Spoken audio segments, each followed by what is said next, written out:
right, let's talk about Victoria. We've got the William Reid Stakes at the Valley. Currently, we're on a soft 5. It's going to be rail true entire circuit.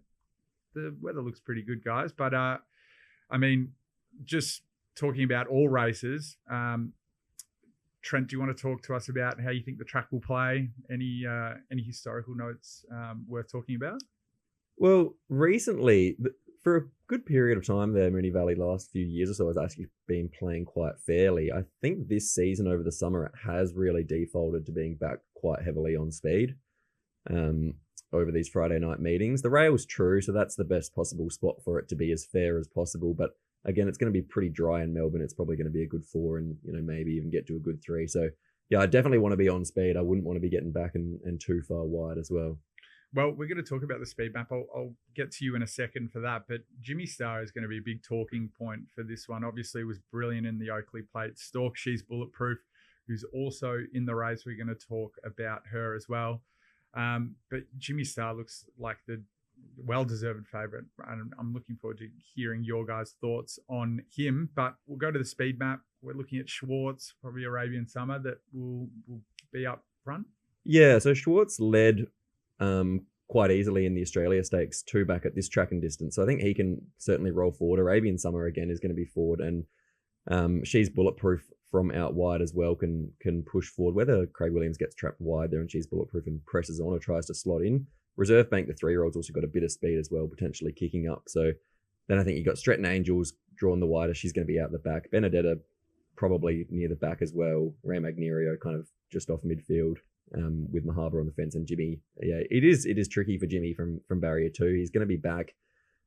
Whether he stays off the fence and tries to keep Mahaba on the fence potentially, but he might just be back and kind of just trying to loop them.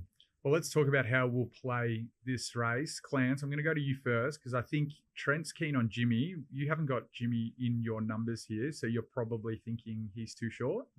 Yeah, I am thinking he's too short, but I mean that there's a reason why. I mean, he opened up $2.50. He's already getting $3.30 now, and looking like getting even a bigger price. And the only reason we're getting $3.30, $3.40 instead of $2.30, $2.40 is because of that draw. Drawn barrier 2 going to be down on the gate. Going to have Stretton Angel and Benedetta on his outside, providing some roadblocks to get through. You're going to need luck.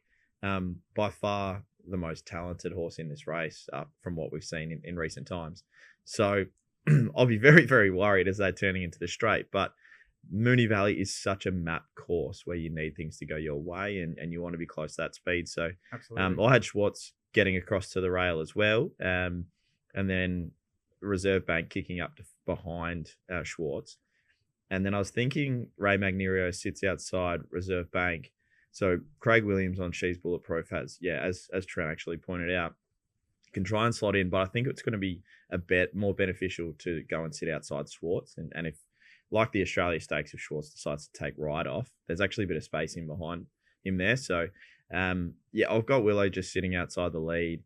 Bonnie Little Mare. I reckon at the 200, a lot of people would have thought She's Bulletproof had that Oakley Plate sewn up. It wasn't because Jimmy just came absolutely swamping over the top. So without that big straight of Caulfield to get over the top, I want to be with She's Bulletproof at around about that $5 mark.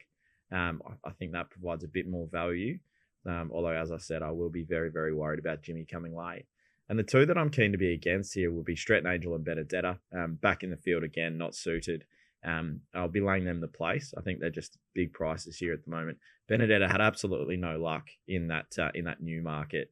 I mean, got chopped out a few times trying to get through, but neither of those horses have seen the Valley circuit yet, and it is a real horses for courses type. So happy to take Stretton Angel and Benedetta on the place, and we'll have something on She's Bulletproof to win. We obviously dive into the details here on Layback with Betfair, but just one aside from the details and the insights, geez, I hope the racing gods look kindly on She's Bulletproof, because I would love Charlotte Littlefield to get that Group 1 with her. She's a fantastic racing person. But we'll talk about the details again.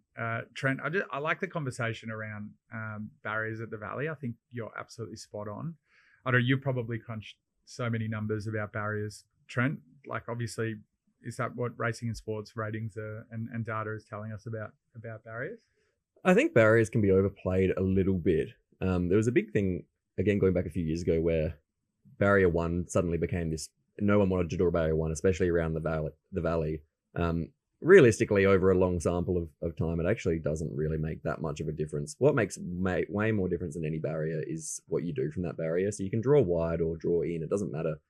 Just the further forward you are, the better, especially at Moonee Valley. Now, having said that, I still think Jimmy Starr has the ability to overcome his map. I just loved that first up win in the Oakley Plate. He ran to a clear new peak rating with Racing and Sports, 121, and the splits that he was running there said he was, up to at least running 125. Like you said, Clint said with She's Bulletproof, I was on her, and like you said, at the 200, I was thinking that we might be home, and then as soon as Jimmy poked his head through, it was just all over. He absolutely put a hole in them late. It's clearly the best rating that anything is in this field has run, and I think he can run better again. So yes, he's going to need a little bit of luck, but I think he's got the right jockey on board. Ethan Brown's still very underrated. He's posting some of the best figures and best stats that any jockey in Australia is doing at the moment. So yeah, I think the drift is probably fair enough early. 250 was probably a bit short. North of $3, it's certainly enticing me. Yeah, Ethan Brown is definitely a jet in these Group 1s, and he makes the most of the opportunities that he gets. All right, final plays in the race, Trent? Yeah, it's a bit of a grit your teeth and hope bet with Jimmy, but I'm backing in his talent, and if he gets any kind of luck, I think he can blouse him. Clance? Main plays will be laying Benedetta and Stretton Angel of the Place, and small win bet She's Bulletproof. You win some, you lose more. For free and confidential support, call the number on the screen or visit the website.